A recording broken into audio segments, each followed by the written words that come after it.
Jon LaGrace, JONLAGRACE. Great. And where are we sitting right now? We're sitting in San Francisco on the steps of this beautiful Victorian home on California and Fillmore, an area that I've spent a lot of my life in. So. Great. And if you can begin by saying something you're passionate about. I'm passionate about community impact, positive community impact. And I'm passionate about really exploring what your skills and experiences are in life and adjusting and asking yourself, what can I do to take either all or a portion of your time and give back to your community to make it a better place. That's great. And can you talk about an influential event that maybe got you to that point? It's been a culmination of all events, but I think that the one event that really triggered this new stage of my life was definitely going to Burning Man. And Burning Man has a lot of a lot of people think it is something that it's not. Those that have been know what it is.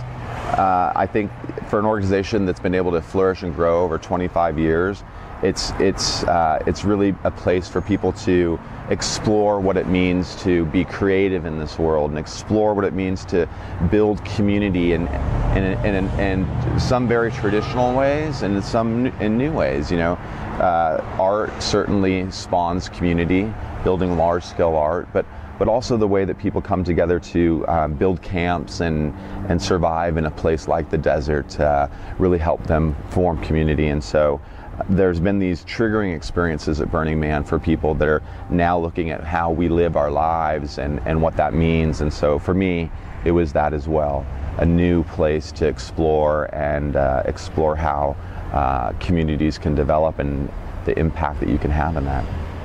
And then if you could talk about an experience in your life that you believe is making a difference, or something you've done that you believe is making a difference? Well, two things. One is continuing to help grow Burning Man and provide that experience to family and friends and people that are close to me, and that network continues to grow.